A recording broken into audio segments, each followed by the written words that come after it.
वह आदमी घोर पीड़ा से चिल्ला पड़ा। उसे पता था कि उसकी मौत बहुत पास है। उसे बस कुछ ही देर और चुप रहना होगा। उसे रहस्य छिपाए रखना था, यह करना ही था, बस कुछ देर और। उसने स्वयं को पत्थर का कर लिया। मन ही मन वह लगातार मंत्र जप रहा था, अतः शक्ति का मंत्र, वह मंत्र जो उसकी पूरी जनजाति जपती थी, मल्यपुत्रों की जनजाति। जय श्री रुद्र, जय परशुराम, जय श्री रुद्र, जय परशुराम। उसने अपनी आंखें बंद कर ली अपने आतताई की मौजूदगी को नकारने के लिए। मुझे शक्ति दो प्रभु, मुझे शक्ति दो। उसका उत्पीड़क उसके ऊपर खड़ा अगला वार करने की तैयारी कर रहा था। तभी उसे निर्ममता से पीछे खींच लिया गया एक स्त्री द्वारा। उसने क्रोध से फूफकारते हुए कहा, खर इससे बात नहीं बन रही है। लंका की सेना की एक टुकड़ी का सेनापति खर उस स्त्री की ओर मुड़ा। समीची उसकी बचपन की प्रेयसी। कुछ वर्ष पहले तक समीची उत्तर भारत के एक छोटे से राज्य मिथिला की प्रधानमंत्री के रूप में कार्य करती थी, लेकिन कुछ समय पहले उसने अपना पद छोड़ दिया था और उसका अता पता मालूम करने में जुट गई थी जिसने उसे नियुक्त किया था। वो राजकुमारी जिसकी उसने सेवा की थी, सीता। खर ने भी धीरे से जवाब दिया, यह मल्यपुत्र सख्त जान है, यह टूटेगा नहीं। हमें किसी और तरीके से जानकारी हासिल करनी होगी, इतना समय नहीं है। समीची की फुसफुसाहट में शीघ्रता का खुरदुरापन था। खर जानता था कि वो सही कह रही है। जो जानकारी उन्हें चाहिए थी इस समय उसको पाने का सबसे अच्छा संभावित स्रोत यही था। जानकारी कि सीता, उनके पति राम, देवर लक्ष्मण और उनके साथ मौजूद 16 मल्य पुत्र सैनिक कहाँ छिपे हुए थे। खर यह भी जानता था कि यह जानकारी निकलवाना कितना अहम है। यह समीची के वास्तविक स्वामी का अनुग्रह पाने का सुअवसर था, वो जिसे वो इराइवा कहती थी, लंका का राजा रावण। मगर यह अधिक देर जीवित नहीं रहेगा। खर का स्वर नरम था, निराशा से भरा। मुझे नहीं लगता यह बोलेगा, मुझे कोशिश करने दो। समीची उस मेज की ओर बढ़ी जहाँ मल्यपुत्र बंधा हुआ था। उसने झटके से मल्यपुत्र की धोती खींचकर एक और फेंक दी और फिर लंगोट भी खींच दिया। वो दीनहीन प्राणी अब पूरी तरह नग्न और लज्जा से कराह रहा था। खर भी सहमसा गया था। समीची ने तीखी निगाह से खर को देखा। वो चुप हो गया। भय से मल्यपुत्र की आंखें फट गई थी, जैसे उसे आगामी पीड़ा का आभास हो गया था। उत्पीड़कों की भी कुछ नैतिकता होती थी, लेकिन स्पष्ट रूप से समीची का उस पर चलने का कोई इरादा नहीं था। फिर समीची ने पास ही पड़ा एक हसैया उठा लिया। एक ओर से वो बेत-इसाब पहना था और दूसरी ओर से दांतेदार, अधिकतम पीड़ा देने के लिए बना क्रूरतम हथियार। हाथ में हंसियाँ लिए वो शिकंजे की ओर बढ़ी। उसने हंसिये को ऊपर उठाया, अपनी उंगली में चुभोकर रक्त निकलते देते हुए उसने उसकी तेज धार को महसूस किया। तुम बकोगे, विश्वास करो, तुम बकोगे। वो गुर्राते हुए मल्यपुत्र की टांगों के बीच हंसियाँ ले गई, खतरनाक ढंग से निकट। धीरे धीरे आराम से उसने हंसिये को आगे बढ़ाया, जिससे उसने त्वचा को भेद दिया। नरम त्वचा को काटा और चीत डाला, अंडकोश में गहरे फंसाते हुए, शरीर के उस बिंदु पर अधिकाधिक पीड़ा पहुंचाते हुए जहाँ तंत्रिका का शीर्ष पर पीड़क मात्रा में उपस्थित थे। मल्यपुत्र चिल्ला उठा। वो चीख पड़ा था, इसे रोकने की याचना कर रहा था। इस बार वो अपने देवताओं के नाम नहीं ले रहा था। अब बात उनके बस से बाहर हो चुकी थी। अब तो वो अपनी माँ को पुकार रहा था। खर तभी जान गया था मल्यपुत्र बोलेगा, बस कुछ ही समय की बात है। वह टूट जाएगा और बोलेगा। लंका का राजा रावण और उसका छोटा भाई कुंभकर्ण आरामदेह कुर्सियों पर बैठे थे, जो विख्यात पुष्पक विमान की दीवार के पास फर्श से जुड़ी हुई थी। रावण चुप बैठा था, उसका बदन तनावग्रस्त था। उसने अपनी लटकन को कसकर पकड़ रखा था। वो लटकन जो उसके गले में पड़ी सोने की जंजीर में पड़ा था, यह मानव अंगुलियों की 2 हड्डियों से बना था, जिनके ऊपरी हिस्से से सावधानी पूर्वक सोने की कड़ियों से कसा गया था। अनेक भारतीयों के बीच यह मान्यता थी कि कुछ दुर्दनाक राक्षसी योद्धा अपने वीर शत्रुओं की लाशों से काटे गए स्मृति चिन्ह पहनते हैं। ऐसा करने से उनके अंदर अपने मर्त शत्रु की शक्ति आ जाती है। रावण के प्रति घोर निष्ठावान लंका के सैनिक भी मानते थे कि रावण के गले में पड़ा लटकन एक पुराने शत्रु के हाथ से काटकर बनाया गया है। केवल कुंभकर्ण सच जानता था, केवल वही जानता था कि जब रावण उसका लटकन को कसकर पकड़ता है जैसे अभी पकड़े हुए हैं तो इसका क्या मतलब होता है। अपने बड़े भाई को उसके मौन मनन में छोड़कर कुंभकर्ण ने पुष्पक विमान में निगाह घुमाई। शिखर की ओर संकरे होते और शंकु के आकार का लंका का यह उड़न वाहन महाकाय था। आधार के निकट बनी झरोकों जैसी इसकी अनेक खिड़कियां मोटे कांच से बंद थी, मगर धातु के पट्टों को खोल दिया गया था। सुबह के सूरज की धुंधली सी रोशनी अंदर आ रही थी, जिससे विमान का अंदरूनी हिस्सा प्रकाशमान हो गया था। यद्यपि विमान अधिकांशतः ध्वनि रोधक था, मगर विमान के ऊपर लगे मुख्य घूर्णक की तेज आवाज निरंतर आ रही थी। इसी में विमान के आधार के निकट लगे अनेक छोटे घूर्णकों का शोर भी घुल गया था, जो इस उड़न यंत्र को दिशा देने और उसकी पार्श्व गतिविधियों को नियंत्रित करने में सहायता करते थे। विमान का अंदरूनी हिस्सा लंबा चौड़ा और आरामदेह तो था, मगर साज सज्जा नाम मात्र को थी। एकमात्र सजावट विमान के अंदरूनी शिखर पर बना एक बड़ा सा चित्र था, जहाँ शंकु एक बिंदु तक पतला होता गया था। वो एक रुद्राक्ष का चित्र था, एक विशाल भूरा अंडाकार रुद्राक्ष। इसका शाब्दिक अर्थ है रुद्र का आशु था। महादेव भगवान रुद्र के सभी अनुयायी रुद्राक्ष की माला धारण करते थे या अपने पूजा कक्ष में इसे रखते थे। इस चित्र में एक विशिष्ट रुद्राक्ष को दर्शाया गया था, जिसमें केवल एक ही खांचा था। इस छोटे से मूल बीज को जिसे देखकर यह चित्र बनाया गया था, एक मुखी रुद्राक्ष कहा जाता था। यह बहुत ही दुर्लभ रुद्राक्ष था, इसे हासिल कर पाना बहुत ही मुश्किल था और यह बहुत महंगा था। रावण के महल में उसके निजी पूजा कक्ष में भी सोने के धागे में पिरोया हुआ रुद्राक्ष रखा था। इस चित्र के अलावा विमान अनलंकृत और सोना था। शानो शौकत की अपेक्षा सैन्यवान अधिक था। रूप रंग पर क्रियाशीलता को वरीयता देने के कारण पुष्पक विमान आराम से 100 से अधिक यात्रियों को खपा सकता था। कुंभकर्ण ने संतोष के साथ देखा कि विमान में अनुशासित घेरों में और सारे में फैले हुए सैनिक मौन बैठे हैं। वो अभी अभी भोजन करके चुके थे। भली भांति विश्राम और भोजन करके वो युद्ध के लिए तैयार थे। बस कुछ ही घंटों में वो शालशेर द्वीप पर उतरने वाले थे। वहाँ जैसा कि कुंभकर्ण को बताया गया था, समीची उनकी इस इच्छित जानकारी के साथ प्रतीक्षा कर रही थी कि अयोध्या के राजकुमार राम, उनकी पत्नी सीता, छोटे भाई लक्ष्मण और 16 मल्ल पुत्र सैनिकों ने कहाँ शिविर लगाया है। लंका के सैनिकों को विश्वास था कि वो अपने शक्तिशाली राजा रावण की बहन सुपर्णखा के अपमान का बदला लेने जा रहे हैं, जिसे लक्ष्मण ने घायल कर दिया था। हालांकि सौंदर्यात्मक शल्य चिकित्सा उसकी नाक के घाव के चिन्ह को दूर कर देती, मगर चेहरे की रूप की हानि का बदला तो केवल रक्त से ही लिया जा सकता है। सैनिक ये जानते थे, वो ये समझते थे, मगर उनमें से किसी भी यह सोचने का प्रयत्न नहीं किया कि रावण के सौतेले छोटे बहन भाई राजकुमारी सुपर्णखा और राजकुमार विभीषण इतनी दूर गहन दंडकारण्य में अयोध्या के निष्कासित और तुलनात्मक रूप से शक्तिहीन राजकुमारों के साथ क्या कर रहे थे। वो एकदम मूर्ख हैं।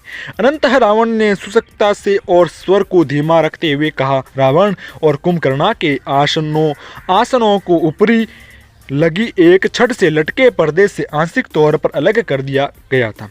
इस अभियान पर मुझे उन्हें भेजना ही नहीं चाहिए था। राम और उनके लोगों के साथ हुई विपुल भेंट और परिणाम स्वरूप हुई झड़प के बाद विभीषण, शूर्पणखा और अपने लंगाई सैनिकों को लेकर शीघ्रता से शालशेट वापस चला गया था, जो कि भारत के पश्चिमी तट पर लंका का द्वीपीय दुर्ग था। वहां से रावण के पुत्र इंद्रजीत के नेतृत्व में उन्होंने लंका वापस जाने के लिए नौका ले ली थी।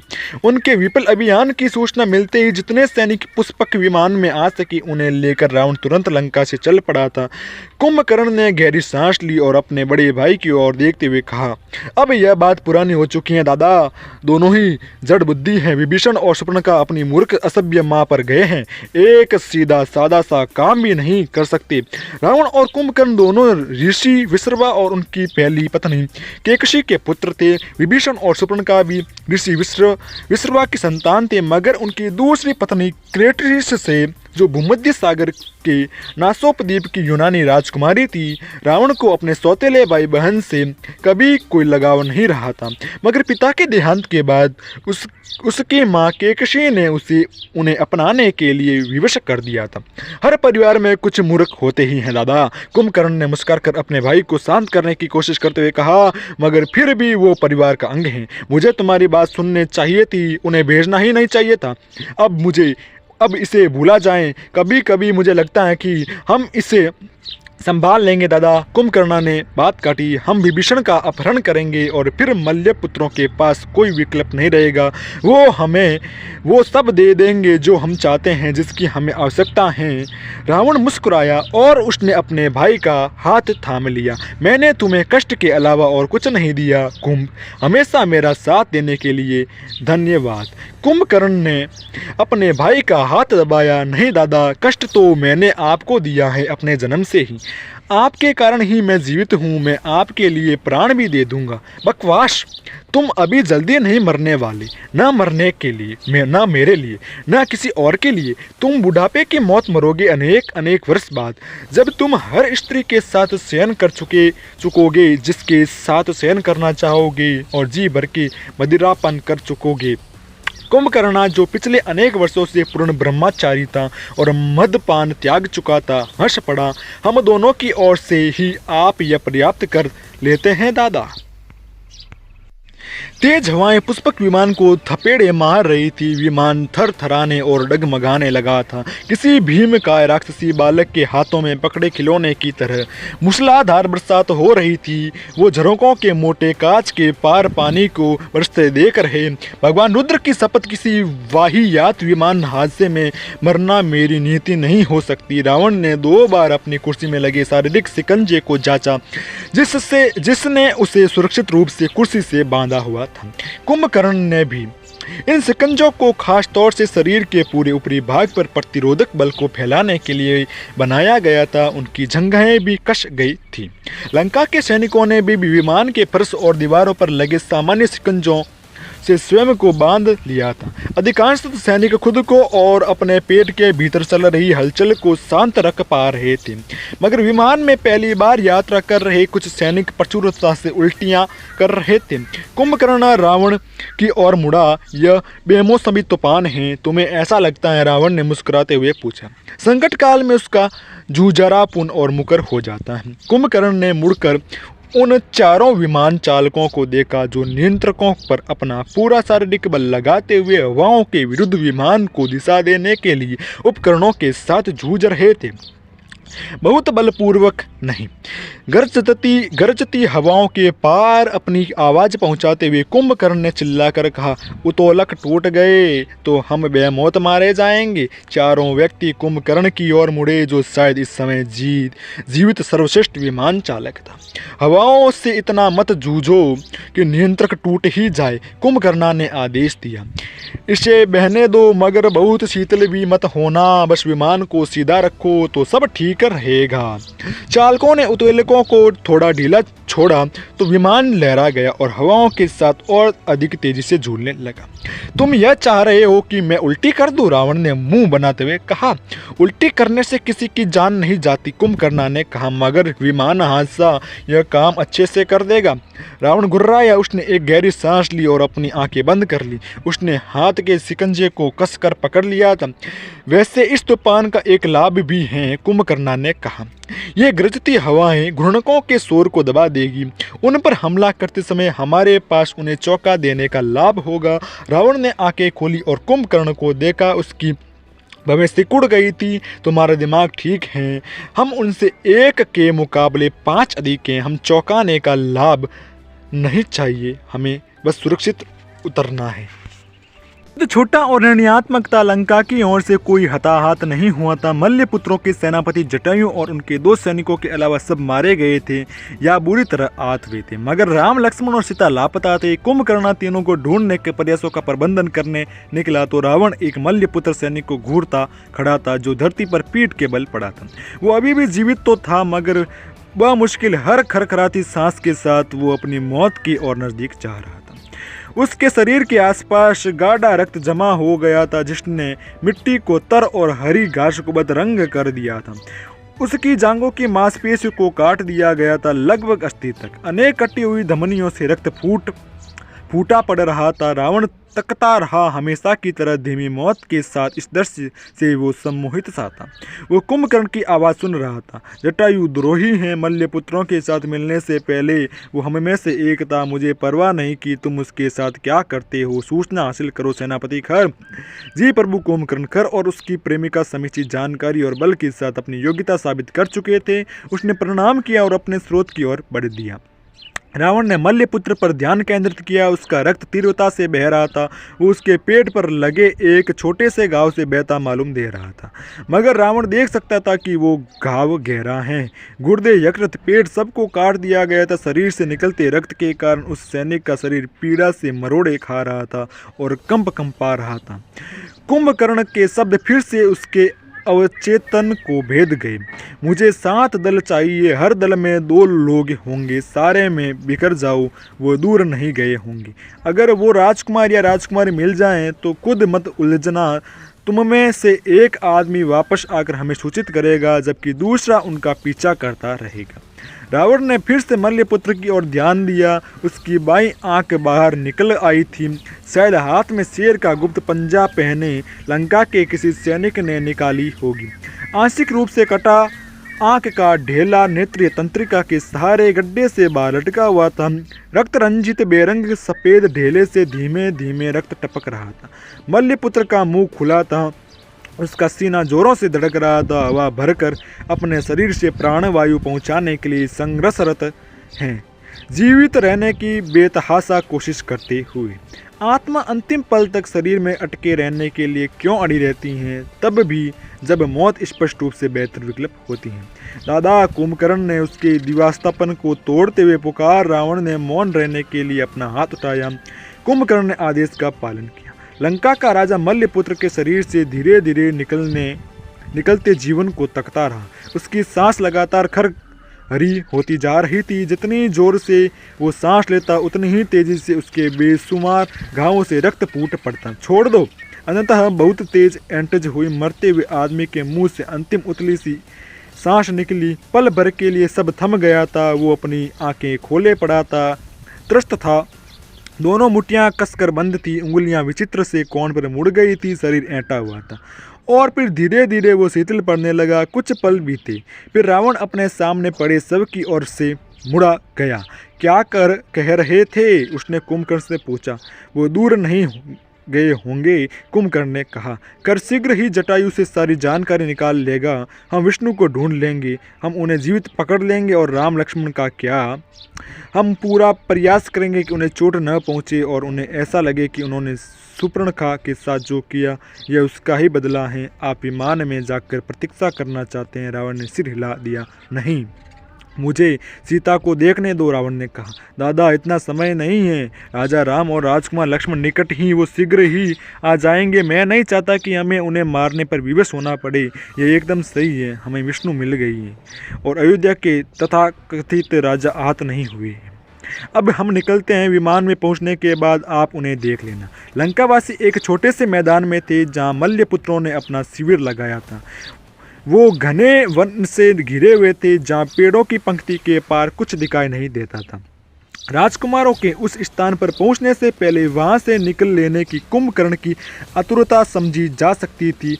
रावण ने हामी भरी और विमान की ओर चलने लगा। उसका अर्घ्य सुरक्षा दस्ता आगे आगे चल रहा था, जबकि कुंभकर्ण साथ साथ था।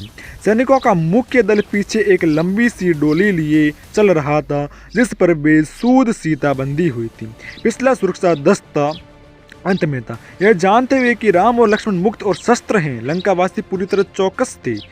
वो तीरों की बौछार से भौचक्के नहीं रह जाना चाहते थे। बीच बीच में दूर कहीं से एक आवाज़ आती सुनाई दे रही थी। हर दोहराव के साथ वो तीव्र शोर निकट आती जा रही थी।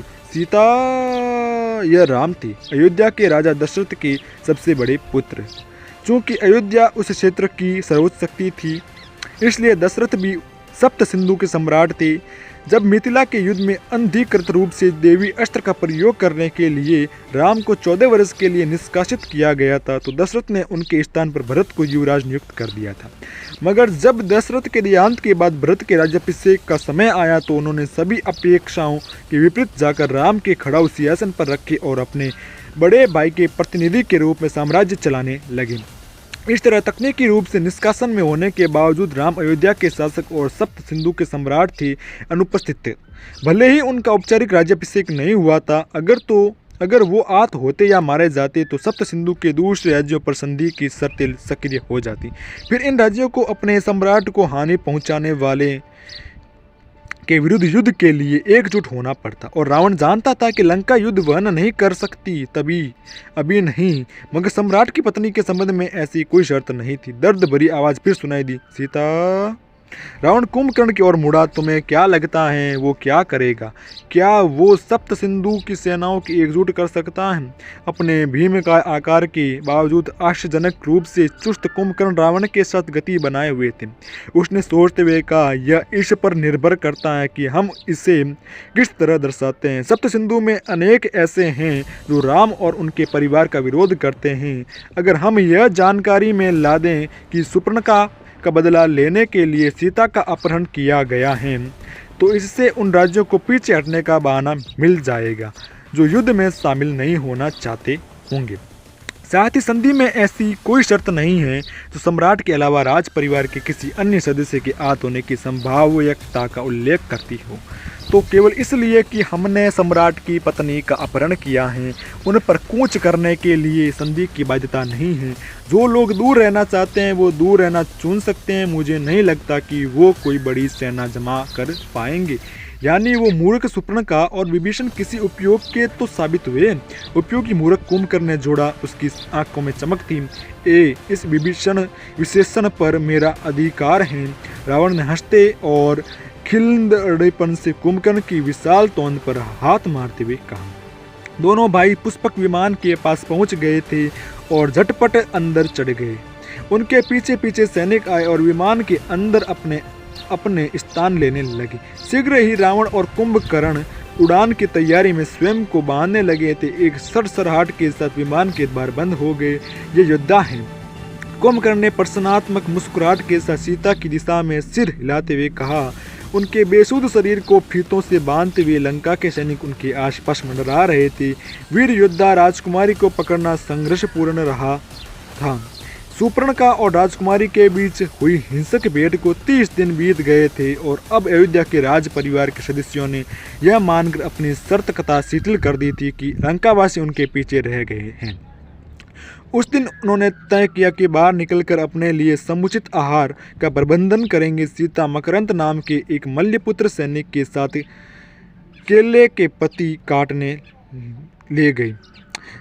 राम और लक्ष्मण भिन्न दिशा में शिकार पर चल गए थे। लंका के उन दोनों सैनिकों ने जिन्होंने सीता को खोज लिया था मकरंद को मार डाला, मगर बदले में वो सीता के हाथों मारे गए। फिर वो चुपचाप मल्लपुत्रों के नष्ट कर दिए गए शिविर में पहुंची और पेड़ों की पंक्ति के पीछे से उन्होंने धनुष और ढेरों तीरों का दक्षतापूर्ण इस्तेमाल करते और तेजी से छिपने के स्थान बदलते हुए लंका के अनेक सैनिकों को निपटा दिया। मगर वो रावण या कुंभकर्ण तक नहीं पहुंच पाए जो लंका के सैनिकों की सुरक्षा घेरे में सुरक्षित थे। अनंतः अपने निष्ठावान अनुयायी सेनापति जटायु को बचाने के लिए वो सामने आने पर विवश हो गई। तभी उन्हें घेर कर एक विशाल पदार्थ से बेसुध कर दिया गया और फिर बांधकर विमान की ओर ले जाया गया। मल्लपुत्रों का मानना है कि ये विष्णु हैं। रावण ने हंसते हुए कहा, तो इन्हें अच्छी योद्धा तो होना चाहिए। एक प्राचीन भारतीय परंपरा के अनुसार महानों में महानतम प्रभावशाली अधिनायक जो कल्याण के प्रवर्तक और एक नई जीवन शैली की अर्घ्यता हो, उन्हें विष्णु की पदवी प्रदान की जाती है। अब तक 6 विष्णु हो चुके हैं और 6वें विष्णु भगवान परशुराम ने मल्लपुत्रों की प्रजाति की नींव डाली थी। युद्ध छोटा और निर्णयात्मक था। लंका की ओर से कोई हताहत नहीं हुआ था। मल्लपुत्रों के सेनापति जटायु और उनके 2 सैनिकों के अलावा सब मारे गए थे या बुरी तरह आहत हुए थे, मगर राम, लक्ष्मण और सीता लापता थे। कुंभकर्ण तीनों को ढूंढने के प्रयासों का प्रबंधन करने निकला तो रावण एक मल्लपुत्र सैनिक को घूरता खड़ा था जो धरती पर पीठ के बल पड़ा था। वो अभी भी जीवित तो था, मगर वह मूसिकल और हर खरखराती सांस के साथ वो अपनी मौत की ओर नज़दीक जा रहा था। उसके शरीर के आसपास गाढ़ा रक्त जमा हो गया था, जिसने मिट्टी को तर और हरी घास को बदरंग कर दिया था। उसकी जांघों की मांसपेशियों को काट दिया गया था, लगभग अस्थि तक। अनेक कटी हुई धमनियों से रक्त फूट पड़ रहा था। रावण तकता रहा, हमेशा की तरह धीमी मौत की इस दृश्य से वो सम्मोहित सा था। वो कुंभकर्ण की आवाज़ सुन रहा था, जटायु द्रोही हैं, मल्लपुत्रों के साथ मिलने से पहले वो हम में से एक था। मुझे परवाह नहीं कि तुम उसके साथ क्या करते हो। सूचना हासिल करो सेनापति खर। जी प्रभु। कुंभकर्ण खर और उसकी प्रेमिका समीची जानकारी और बल के साथ अपनी योग्यता साबित कर चुके थे। उसने प्रणाम किया और अपने स्रोत की ओर बढ़ गया। रावण ने मल्लपुत्र पर ध्यान केंद्रित किया। उसका रक्त तीव्रता से बह रहा था। उसके पेट पर लगे एक छोटे से घाव से बहता मालूम दे रहा था, मगर रावण देख सकता था कि वो गहरा घाव है। गुर्दे, यकृत, पेट सबको काट दिया गया। शरीर से निकलते रक्त के कारण उस सैनिक का शरीर पीड़ा से मरोड़े खा रहा था और कंपनियां रहा था।